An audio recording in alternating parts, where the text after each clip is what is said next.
So you have also expressed interest. I've heard you are express interest in writing scripts as Yes. well behind the scenes. So how are you coming along with that? What sparked that new love? I think growing up acting, I think it's very inevitable that you're gonna fall in love with something else behind the camera, whether it's directing, producing, writing. I like writing because as much as I love acting, it's not your story. You know what I mean? It's your take. You become the take on someone else's story. Um, Writing, you're telling your story, and then it's kind of like a horse. One person's the horse, and it's like the Kentucky Derby. The writers are the horse, and the actors are kind of like the jockeys. Like it doesn't matter how good a jockey is. If the horse is running backwards, you're not going to win the race. You know what I'm saying? So Right. if you have an incredible script with not great acting, people are still going to watch that over a terrible story with good acting. There you go. So I guess I kind of fell in love with the ability to tell the story itself. Oh, okay. Well, I got a star for you. When you write your film and you want it, his name is Jay Every Day. He can play. There you go. Perfect. Come on, man. Don't do that. Don't. No. He can play. He can play. He can play a donkey. He play a good donkey. And he made money off being a donkey. Yeah, he made money off being a donkey. Yeah.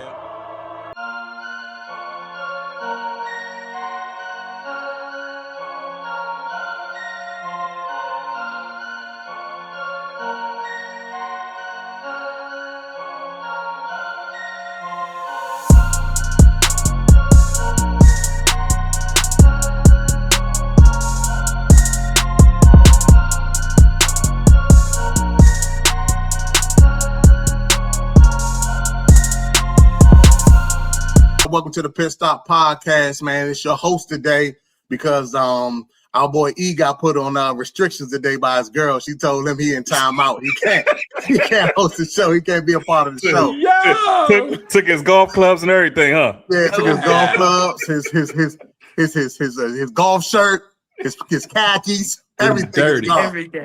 Everything is gone. So today I'll be our special host and I'll be the guest host as well. As y'all know, my name is Jay Every Day. And this is the podcast where we shoot the shit, talk about everything except politics. Today, man, let's see who we got here today. You got my man Daryl Chill Mitchell, aka Chill. Yeah. Chill Mitchell, the star, the man, the myth, the legend. Yeah, you see, he don't know what he's doing, right? Right? Can't he see that? Right? Yeah. He usually already go in the order. I get introduced last, but you know what? I forgot K Eagle is the man of the hour. Yeah, I'm gonna let K. I want to get K Eagle some shine We're today. gonna give him some shine today. But yo, everything is lovely, man. I'm locked in, ready to go. Y'all know what it is. Shifting gears. ABC, Hulu. You know what I mean? Third season. We ready to pop it off. Let's go. Yes, sir. Yes, sir. Okay, and then who else we got? I don't even know this guy. He's a stand-in. He usually not on the pod, but he's a critically so-called acclaimed second star of the show. So I wanted to give him, baby. So he the star behind the star. Chill. We know who it is. Chill. We know who you are, man. We know you big time. You the man of the show. We know you the man of the hour. But I just wanted to have Kenny get some plug because he never get this type of shine. Yeah.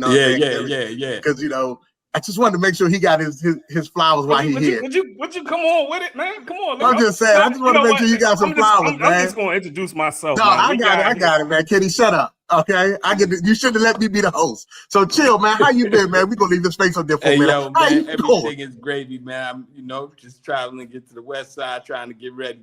The plane ride was crazy. The weather was crazy in Atlanta. My cousin Kay can tell you that. It was nuts getting out of it. Got you. Wow. Well, we glad you made it because we need you on this new season that we're gonna talk about on the pod. You know what I'm saying? Hey man, why are you not on the screen, Chill? Who's this guy on the screen right now? Anyway, but without further ado, we got a special guest tonight, ladies and gentlemen.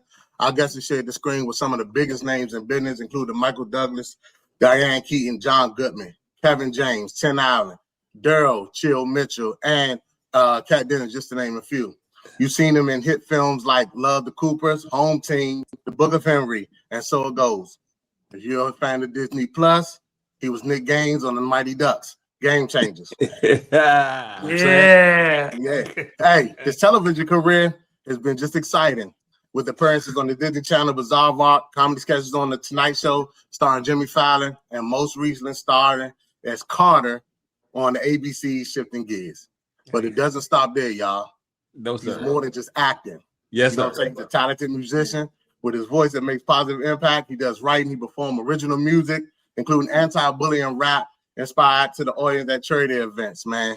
Please give a round of applause to our guy and the special guest today, Maxwell Simkins. Welcome. Thank you. Give it up. Give it up to my dude.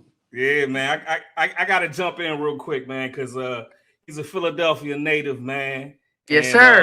The Philly, it's a lot of good things happening out of the city of Philadelphia. Incredible. We had a guy named Isaiah Thomas, aka Humble Zay, walk 3,000 miles from Philly.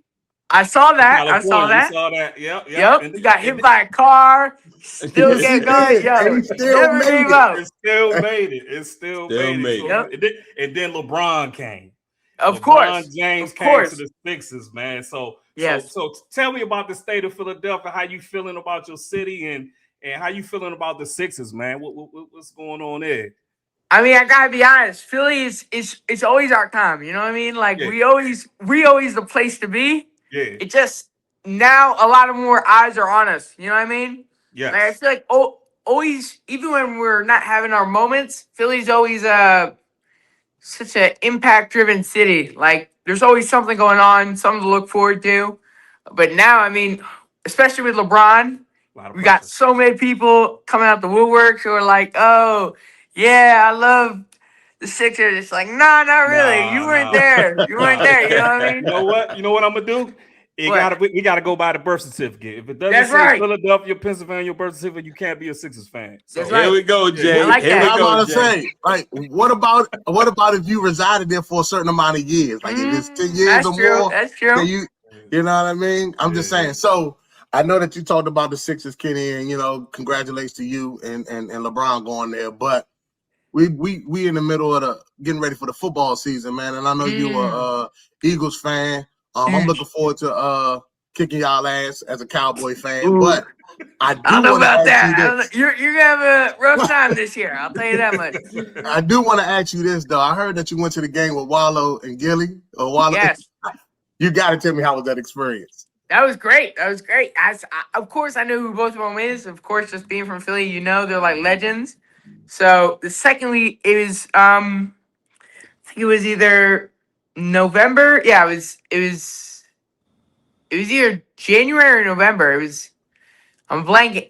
I'm pretty sure it was the playoffs. It was the first round of the playoffs or second round of the playoffs when the Eagles got eliminated, sadly. But I walk in, I sit down, and I just look to my left, and there they are. And he had his huge Philly hat with the DraftKings on the back, so you know who it was immediately. Yeah. And then he was great guy. He was super funny to watch the game with. Like he's the ideal Philly fan because like every time there's a play, he's freaking out, jumping out of his chair. It was like being with Michael Jackson though. Like everyone in the arena, they look up, they see us in the box, they knew who he was. You know what I mean? Yeah, so crazy. It was great. It was really fun going to the game with them. Dope. So the age of 6 is when you started in the rap. I mean rap, the acting. Yes. So what made you fall in love with acting? What made you fall in love with at such a young age getting into acting? Yeah, it was always something like my parents wanted to find like an outlet for me. I was always a really outgoing kid, super creative, super like energetic. And it ended up being one day they were just like, so what do you, my mom just asked me, like, what do you see yourself doing? Like, is there a sport you really like? And I was like, no, I'd really like to be on TV. At the time, it was Jesse on Disney Channel with Cameron Boyce. That was a big show I loved. And then I always wanted to be like him. So I was like, how do I go about getting on TV or being on a show like that? And my parents went out and they found a small agency in Jersey. Mm-hmm. And I signed with them, and I was lucky because my very first audition was the movie And So It Goes with Michael Douglas and Diane Keaton and Rob Reiner. Yeah. And I booked it. and I got lucky right off the gate. And it's a funny story about that auditioning, and when Rob Reiner, you corrected him on a line or something like that. Can you walk us through that? Yep. Yeah, I remember that. It was it's weird because you normally get nervous for those sort of things, but I was just so young and just so, I guess, just happy to be there that it was just like all the other kids were nervous. They were reading their lines, and I just walked in laughing, having a good time. And I guess he saw that, and he was just reading the scene with us, and he messed up. And I was like, actually, sir, it's this.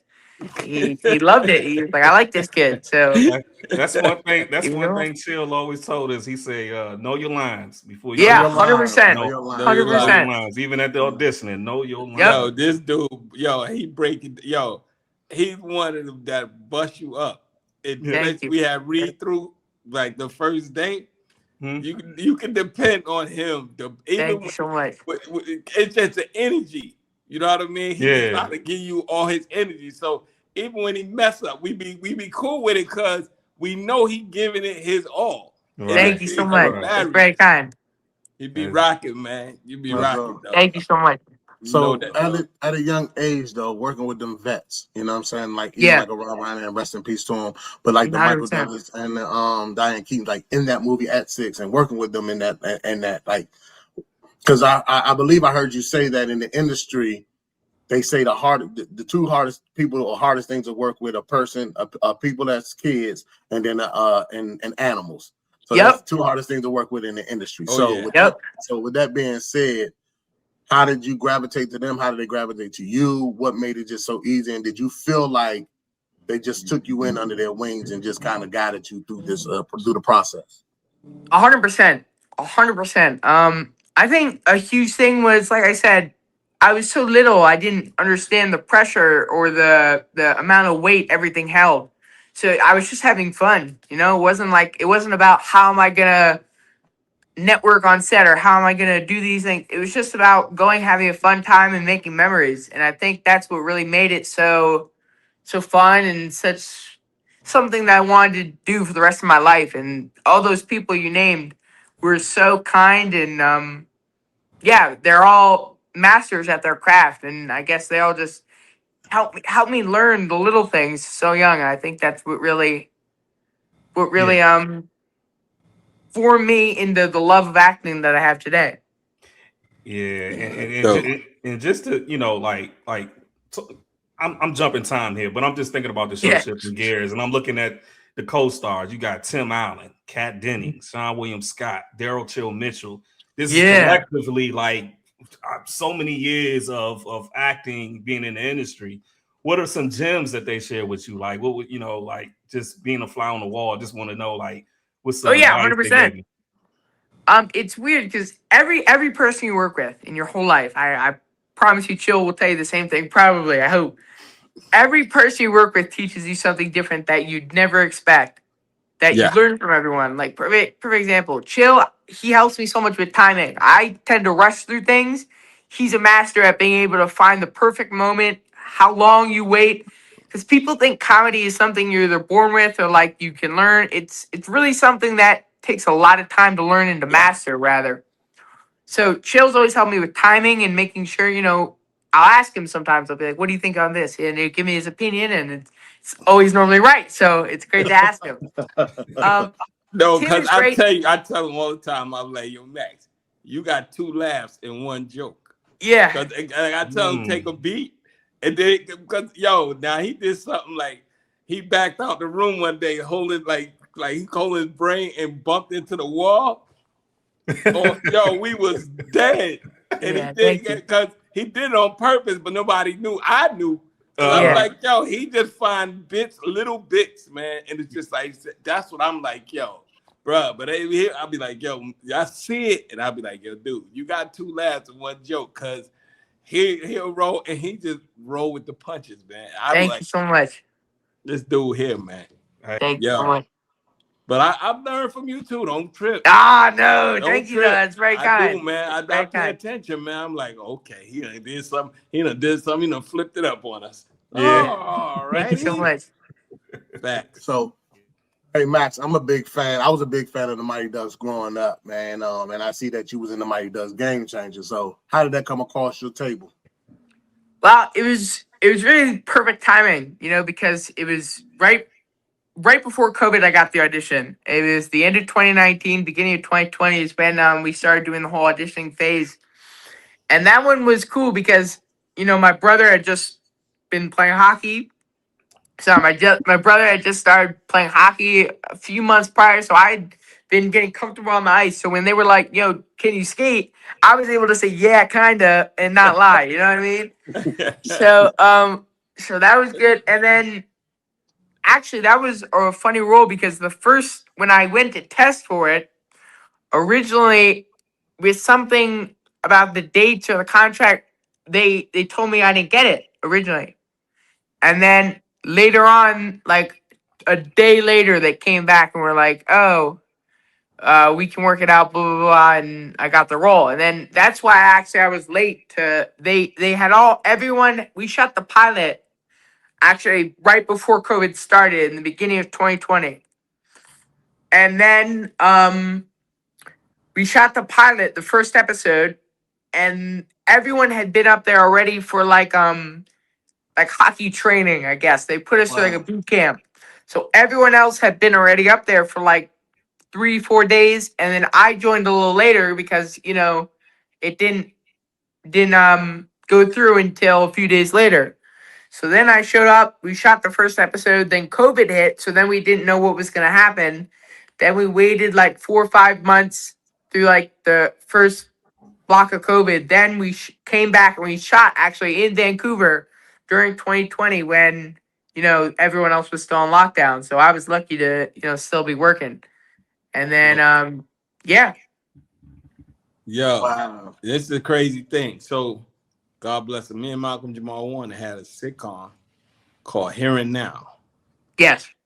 The kid on the show, this little Indian/Jewish kid, name was Sean Weiss. Yeah. He played in the original Mighty Ducks. Really? He was the goaltender. I know you're talking about. Hey, yo, he was funny. He was funny in Mighty Ducks. Bro, let me tell you something. I'm talking, and I worked with him. He had to be about 10 or 11 because he was right fresh off of Mighty Ducks. He was still. I see. Yeah. And that's why it's so funny. Like now, I'm working with you, and you did Mighty Ducks, and I work with him. But man, stay in touch still, man. So that's great. One day I want you to talk to him, man. He's a 100% good guy. 100%. He would be like, wow, yeah. But the only thing he got messed up on drugs, his mom's had passed or something, and he just went through a phase. But I'm gonna tell you, you go through a phase, I'm gonna hunt you down, bro. Yes, sir. Yes, sir. I need you to hold me to that. Yeah. Oh, you know that. I couldn't hunt him down because I didn't know. I seen it come up on TMZ or something. And yo, dude, it looked nothing like he used to look. Nothing. Yeah. But it took a toll. But he coming back now. He's doing sir. Comic-Cons and he do stand up and he talks about what he went through. But he's been clean now for a while. But I'm glad. That's good. Funny that how it worked, but working with him and he was young. Now I'm working with you, and y'all both did Mighty Ducks. That's crazy. Thank you. Yeah, that's crazy because he was funny. Crazy. He was funny as hell on that. He is, but he used to do Pee-wee's Playhouse. Oh, I know that. This dude was hysterical, bro. I mean, but professional dude. Like his moms them didn't have to come to set with him. Oh wow. He was like because he knew his lines. Because he was just seasoned from doing Pee-wee's Playhouse so long. But he used to have me cracking up because he said he used to like coffee. He said, I love coffee. But they knew. They was like, yo, man, you can't be having all this coffee. You little kid. He said, chill, I knew my power. I go in the dressing room time, I got a headache. And I lay down for 2 hours. I shut the whole set down. I'm like, dude, he said, I was doing this at 5-6 years old, bro. I said, that's crazy. Crazy. Yo, yeah, man. He knew his power, boy. Yeah, bro. Man, look at the size, man. The Mighty Ducks size. That's crazy. Ain't that something? Yeah, the OGs and the new G's. That's crazy. Yes, yeah, man. That's dope. So, Max, what is some advice? Just sticking on kids in the industry and things like that. What's advice would you give to kids who want to get into acting today? The biggest thing I'd say is what is the biggest thing I'll say? I guess the biggest thing I'd say is always be prepared. That's the number one thing. Like we were talking about with Chill earlier, that's something that you can never over prepare for anything in life. I think that's a good motto. But also, my dad and me have a saying. I don't think I've ever said this actually publicly, so this is the first time. My dad, ever since I was little, we had a saying like ELF, like ELFF. And it was just like a little thing. It was stand for like energy, listen, focus, and fun. Wow. It was just like the four things to keep in your mind when you're going into those audition rooms. Because, pre-COVID, everything was in person. It wasn't self-tapes. Everything was, as Chill will tell you, was you went in a room and people read with you live. And they often told you right then and there if you were coming back or not. And so growing up, we drive to New York or take the train to New York once or twice a week for years, and that's how I auditioned. And it used to be like my dad would go with me up to the whatever floor in the building in New York. We'd talk. I'd go in. I'd already know my lines, and then I'd run the scene. And if they liked me, they'd keep me and do callbacks. If not, I'd go on my way. But it's always been something where you always have to prepare and try your hardest to be able to look yourself in the mirror and say, did I do my best? And if you can say yes, then there's nothing really else you could do, better or worse. It's gonna go far, because I tell you, bro, it is a bona fide fact of everything you just said, man. Let me ask you this. Yes. Which would you prefer, in person or tape? Oh, in person, every day. I have gotten better at taping now that I've gotten older. Like when I was little, I never even got a call back from a tape. But now that I've gotten older, I've kind of learned what I think it takes a long time to learn how to do a good self-tape. Because when you're reading with someone in the room, even if the tape's not great, the casting director can say, yeah, but off camera he was saying this funny joke, or he's really great, he wanted to do it again, because they get to see what you're actually like. When you're just a video that comes across their screen, it's a lot harder to pull them in and be like, let me show you what I can do. You know what I mean? Mm-hmm. Yo, I have gotten jobs purely off of personality. Yeah, exactly. No, we never. I did. Ed never went to the script. Yeah. Me and the producers was talking, and they just fell in love. Yeah. Larry Kess show. The first sitcom I booked, I came in the room. It's the same thing like what you did with Rob. I came in the room. He started shooting at me. I started shooting back. Yeah. Like, yo, dude, you know what I mean? And ignorance is bliss. Because I didn't really know. I didn't realize it was him. He grew his beard real long. So I'm talking to. But I'm going in just joking with him, and he joking with me. But I'm waiting for the real man to come. So while this dude here want to play, I'm going to play with him all day, not realizing it was Larry Cat the whole time. Yeah. Wow. So, but I never got to the script because you get this. So now with the self-tape, since you done got better, you going to have to school me, because I ain't never booked no self-tape, bro. I got you. Yeah, me, you got to work on that, Jack. Yes, sir. Boy, I'm the worst. I know it don't come across on tape. It's hard. It's hard. I don't like it. I do not like it. And I think it comes across when I do the audition. I don't like it. That's dope, man. That's dope. So you have also expressed interest. I've heard you are, express interest in writing scripts as well behind the scenes. So how are you coming along with that? What sparked that new love? I think growing up acting, I think it's very inevitable that you're gonna fall in love with something else behind the camera, whether it's directing, producing, writing. I like writing because as much as I love acting, it's not your story. You know what I mean? It's your take. You become the take on someone else's story. Writing, you're telling your story, and then it's kind of like a horse. One person's the horse, and it's like the Kentucky Derby. The writers are the horse, and the actors are kind of like the jockeys. Like it doesn't matter how good a jockey is. If the horse is running backwards, you're not going to win the race. You know what I'm saying? So if you have an incredible script with not great acting, people are still going to watch that over a terrible story with good acting. There you go. So I guess I kind of fell in love with the ability to tell the story itself. Oh, okay. Well, I got a star for you. When you write your film and you want it, his name is Jay Every Day. You know, he can play. There you go. Perfect. Come on, man. Don't do that. Don't. Do that. He can play. He can play. He can play a donkey. He play a good donkey. And he made money off being a donkey. Yeah, he made money off being a donkey. Yeah, buddy. That's right. And he said he'll do that any day to keep he made a lot of money off being a donkey. Yeah. A lot of money. Yo, speaking of, since we on that too, that Disney thing, and I know the Mighty Ducks, and you became one of the Disney in the Disney world. Do they know you from Disney when they see you? When everybody see you, do your fans still know you from Disney? Oh. Not really. I'm gonna be honest. It's so weird because when you do things and you look completely different. Like I was 11 years old when I did the first Disney project. So it's like when people see me now, unless the only way people will know me is they'll see me and then they'll be like, Google me to make sure it's really me. And then they'll see and be like, oh my gosh, he was also in this. He's also in that. And then they'll bring it up. But it's very rare that people stop me and be like, oh my gosh, are you from Bizarre Park? Like that hasn't happened since I was 13 years old. You know what I mean? Now it's mostly the Mighty Ducks or Home Team or Sleepover, like more of the Netflix stuff I do. Or shifting gears now a lot because, that's the most recent thing I've done. And it's also when you grow up, hit puberty and everything, I think at least I was like a complete different person. Like you put you know what I mean? So it's like, yeah.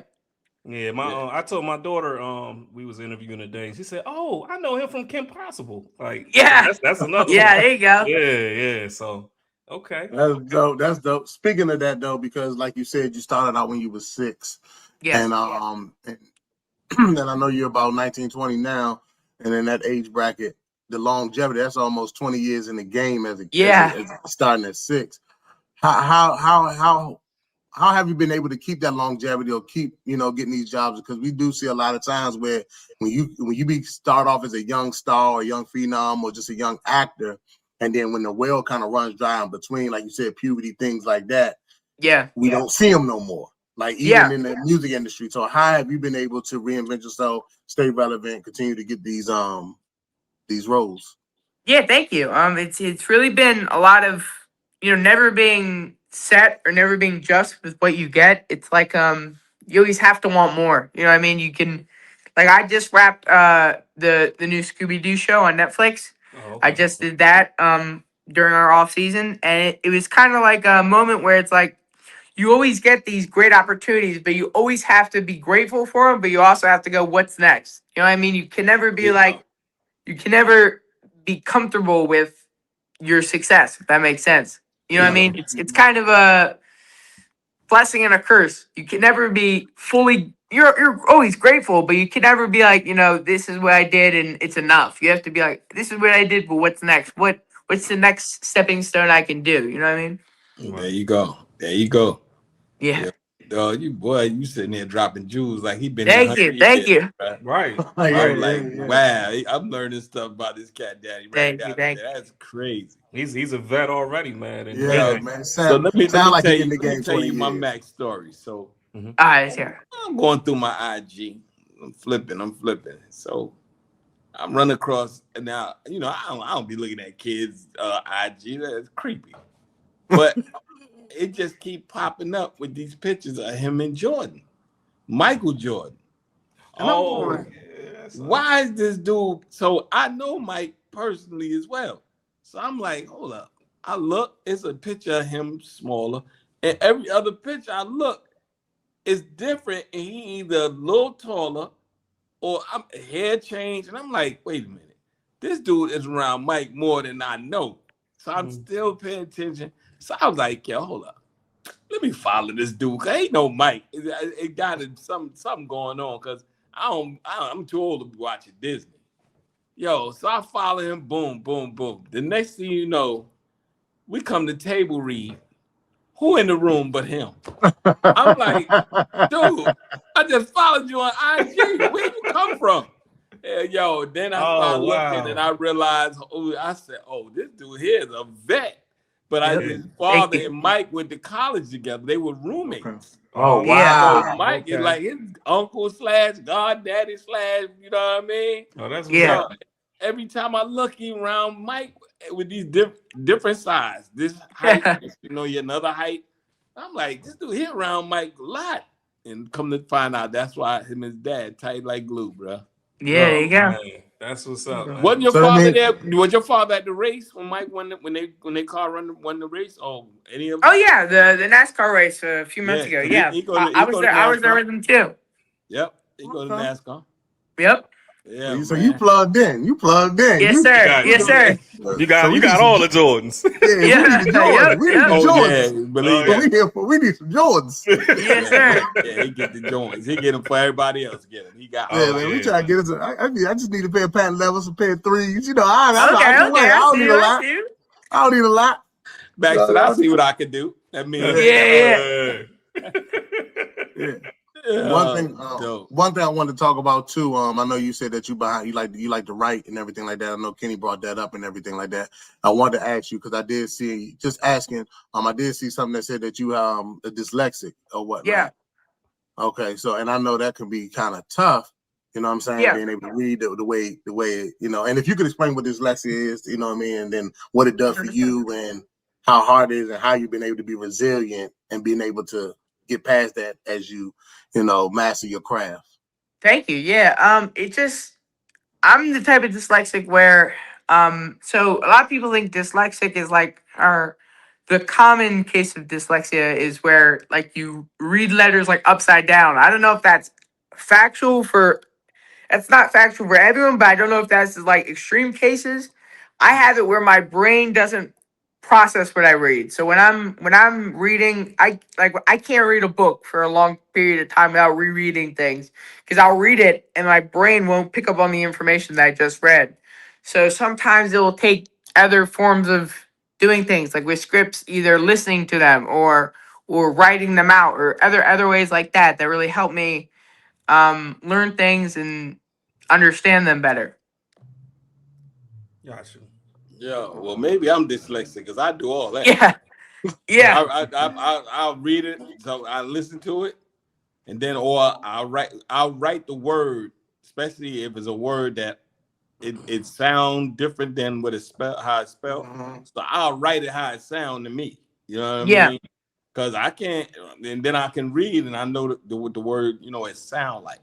You know what I mean? So that's the trick bag for me. I'm like, yo, let me write this how it sound, or I'll read something and then because from rapping, I'm listening to demos. You know what I mean? So you just listen what you rhyme about, and you just so you can make it your own. So that's what now I don't think it's dyslexia, but that's a process I got from doing hip hop. That's good. Well, speaking of rapping, like I just got a request as a fan of you both. Could we get a track, man? Could we get some rhymes? We gotta do it. We gotta do it. We're gonna play around because we got the studio. We got an old studio. Let's do it. Editing bay and everything. Oh, okay. Y'all need to drop a bar. Y'all need to drop a bar. No, I be rocking every Friday night. Every Friday night. Not Friday, Tuesday. Or Tuesday. I'll get out there and start rocking, boy. The crowd be with it. I got a joint, don't bump the table. That joint. Let me be y'all A&R. How about surprise y'all co-stars and cast with the remix? Yeah, we got remix. Yeah, we gotta drop the remix. All right, I'll be down. That'd be crazy. And everybody listen to it and they say, "Hold on a second, is that Max?" Let's surprise him like that. Yeah, that's what we're gonna do. Yeah, we're gonna flip something on. We're gonna flip something on. Let's do it. Cool. They ain't ready for it. I know we're nearing the end, but I just wanted to ask you, like, is there a dream role you always wanted to play? Like, like Spider-Man just came out this weekend and all that, I think my dream role isn't per se like a character, like an IP. I'd say it would more be like a type of role, like a Joaquin Phoenix Joker or like Brendan Fraser the Whale, like if you haven't seen those movies that like really deep movie, like it's not what you think of when you think of me, you know what I mean? So that's why I think it'd be a great challenge. But I think like a real character study piece, something like that would be great. But if I had to pick like an IP, like a specific, I wouldn't be mad if James Gunn was like, "You want to play Batman?" You know what I mean? Like That'd be I was going to Batman. suggest that. I see a young Peter Parker there. There you man. go. Okay. I'd say either Batman or like Jason Todd, like Robin. Like Robin would be cool, and then Red Hood, that'd be cool. Or Joker, even Joker. You know what I mean? If you play Joker, that'd be totally different. Yeah. That'd be dope. You know, it blows me away, bro, that you study the game. Yeah. Thank you. Yo, because I mean, the thing is with me, first of all, I didn't go to acting class. I didn't go to acting school. I don't know if you did. Did you study? Nah, neither. Okay. But I started in the music game. Yeah. So I knew all the presidents of record companies, because when you're trying to get a deal, you got to know who you go to. Yeah. So I know all the Russell Simmons and Leo Cohens and all these casts and stuff like that. So when I got House Party, it was just, they put me in the movie and it popped. So now here I am getting all these auditions and stuff like that, and I'm doing it, but my intentions was just to sell records. I never thought about being an actor. It was just the exposure I was getting that made me say I want to do that. And I'm saying all this to say, with you, it's interesting because it's very seldom I hear young people that, especially your age, that in the acting game, that studies the game like that, like how you break it down and how you want to do certain things. It ain't what you want to do, it's what you're gonna do. There you go. It's facts. You're gonna do this. What you just put out there, it's gonna happen because you study the art, which is lost because everybody want to be famous before they, instead of wanting to work. Like we on our stage, man, because we love what we do. 100%. We love each other. We respect each other. We admire one another, and it comes across and it shows. But I gotta applaud you for that, man, because thank you. To hear you say what you just said and the way you break it down, I'm just catching up to that, bro. Nah, thank you. That's very kind of you. Real talk, man. It's like, yo, that's deep. I'm like, this guy is talking like he been here. Yeah. Like the type of answers he give and everything. Thank you so much. You are, bro. I can see why you do what you do, and it's gonna rise, man. Mm-hmm. Thank you so much. You want to write, you want to do these kind of things. Yes, sir.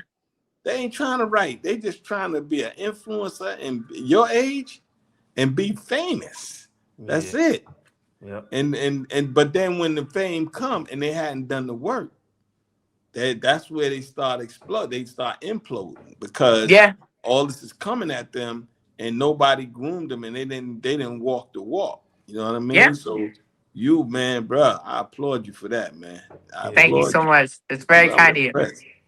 That's crazy. Dope. Yeah, man. So we can't let you get out of here without talking about shifting gears. We can't. 100%. We can't let you out of here. So 100%. My first question was going to ask you, I'm going to get back to it, was going to ask you how's it working with Chill, but this is what I want to know. How are you able to drive Tim Allen's car without a license? That's a good question. I don't know if drive this $1 million car. Yeah. I don't know if it was I don't know the logistics on it, but yeah, they were basically like, Tim, you cool? He was like, I'm cool. And then like, all right, hop in the car, let's go. And it's basically just drove off. But I don't think he knew I didn't have a license till the day of. He was like, you know how to drive, right? I was like, yeah, kind of. It's like, like I practice, like I know how to drive. Like I know the basics, like, push to go, you know what I mean? Mm-hmm. But I don't have my license, so I do have my permit though. I have my driver's permit, so that's something. Mm-hmm. I already told him I'm gonna take him out like 1-2 o'clock in the morning. Yeah, we just gonna drive all night long because Yep. I gotta wait till the traffic die down. We gonna Yeah. hit the streets because it's just too crazy. Then once you get comfortable enough, because Desmond drive, you know what I mean? So I go. They told me to holler at you, make sure man, they tell Max we said what's up, Dad. 100%. They're my boys. That's exactly what my daughter asked me yesterday. She said, "Dad, I want to learn how to drive." So now I'm like, She just started high school today. So congrats! Congrats to her, man. You gotta take out wee hours in the morning. That's how they teach in New York. Because all that traffic. Don't sleep. So you got they driving school. You at 1 and 2 in the morning. Wow. Yeah. Wow. So how's it working with Chill on the show, man? How's Chill on the show, man? Incredible. It's one of the many blessings of being on Shifting Gears is getting to know and work with Chill. I mean, he's taught me so much, like we talked about, and also he's just an incredible person. And the energy he brings every day and the laughter he brings in the room with him is just, it's infectious. You know what I mean? So it's like working with him is a dream come true. Man, let me give you a flower, Chill, man. Let me give you a flower. We hear it all the time. We hear it every time. I've yet to hear a bad thing about Chill, man. Everybody, because there's not a bad thing to say. I don't want no bad intentions. They know when I come, man. It's like, I look out. I want to protect him. You know what I mean? That's I don't have to because he can hold his own. He holds his own, bro. He is, he's a force. Thank you. Telling you, my manager's like, boy, this boy gonna go far. I'm like, you don't know how far he done went. Thank you so much.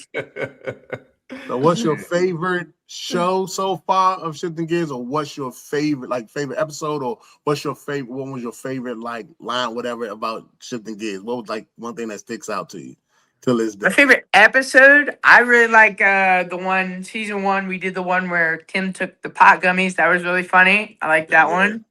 Yeah. Also, one of my favorite moments I think of all the time, and just is one of my favorite moments, is when it was me, Chill, and Sean. We were doing the scene. We were doing the scene where I had the cape on, and we were doing Dungeons and Dragons. Joint, and y'all was in the car. And he looks right in the camera and goes, "Sport betting now on ABC," and that was hilarious. I think about that all the time. So and the crowd went crazy. That was really funny. Yeah, but we stayed in it and kept on rolling, dog. Yep. Stay in it, yo. Whatever I do, stay in it. When you came out there, because when because Chill and y'all was beefing, right? Or y'all was upset about something. Yeah, him and Sean, yep. He was going with his girlfriend now. And you would talk to the relationship. Yeah, you wouldn't talk to him. And then he brought us together with the Dungeons and Dragons game, dog. That was good. I love that episode. He said it on the car. Yeah. Oh man, I'm excited. That raggedy cape on, bro. Dead. I was dead, yo. I'm excited to see what y'all gonna bring, man. Season 3. Thank you so much. You guys have to come to a taping for sure. Oh yeah. We planning that. You'll see us before the year out. We'll be out there. Perfect. Yeah. So we got a couple more things left, and before we do this thing called a fun rapid fire game. We're gonna ask you some questions, go through them real quick, and just ask them as soon as whatever comes to mind. So the first question is coffee or drink? I didn't hear you. Say it again. Coffee or energy drink? Which one? Energy drink. Easy. Okay. Favorite TV show right now? Ooh, it's a hard one. I like, what's the TV show on? I like The Sopranos. Been watching The Sopranos for the first time. Great show. Good show. Wow. Okay, cool. Marvel or DC? DC. Okay. Favorite vacation spot? Favorite where? Favorite vacation spot? Haven't been yet, but I'm gonna say Europe just because I really want to go. So Europe. Anywhere in Europe. All right, cool. Last show you binge watched? Either Sopranos or South Park. I recently watched a lot of South Park too. So. You like South Park? Okay. Love South Park. Yo, dude, I went to the pilot of South Park. Really? Dude, the pilot was in black and white, and it was when Jesus had a fight with the devil. Yeah. I was there watching it. They had a whole bunch of shorts in this little movie theater, and my friend was like, "Yo, you want to come and see this?" I like, "Bet I'll come." And I'm looking at this. I said, "Yo, this cartoon is crazy." Yeah. And boom, lo and behold. Yeah. It was a little theater on Fairfax and Sunset on the corner up these on the second floor. It was like a little room. They had showing all these little different, and that was one of the pilots. Wow, that's crazy. Wow, I love South Park. Yeah, I got two more for you. Favorite snack on set? Favorite snack on set? Cereal. I'm gonna go cereal. What's your favorite cereal? Cinnamon Toast Crunch. Yes, Cinnamon my Toast daughter. Crunch. Yeah. Okay. Yeah. Okay. And if you weren't an actor, what career would you have? I'd say something else in the entertainment industry, like writing or stand-up comedian. But if it couldn't be that, like dream job, rapper. Okay. Yeah. Cool. Hey, Philadelphia, home of the spitters, man. That's all right. we That's do. right. all right. I'm a New Yorker now. You know we. I know. I That's was gonna say that too. I knew you were gonna let that rock chill. I knew you put wasn't. that out there to try me. That's all that was. Yeah, I knew you weren't gonna let that rock chill. I knew you wasn't. Nah, no sir. So, Max, thank you so much. But before we get out of here, we got this one segment where we do a victory lap. And pretty much what the victory lap is you just drop a gem or something to live by, a positive quote, anything like that, something that you can give our audience, you know what I mean, some inspiration, anything like that. Perfect. I'm gonna just do an easy quote that I heard the other day on TikTok, and I really thought it was cool. It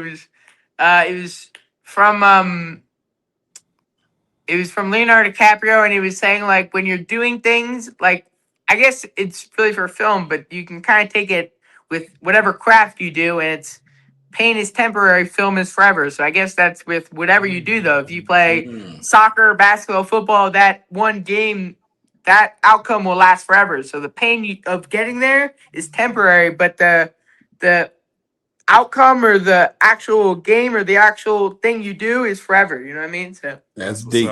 That's a good one, bro. That's what's up. That's what's up. Thank you. I like that. Pain is temporary.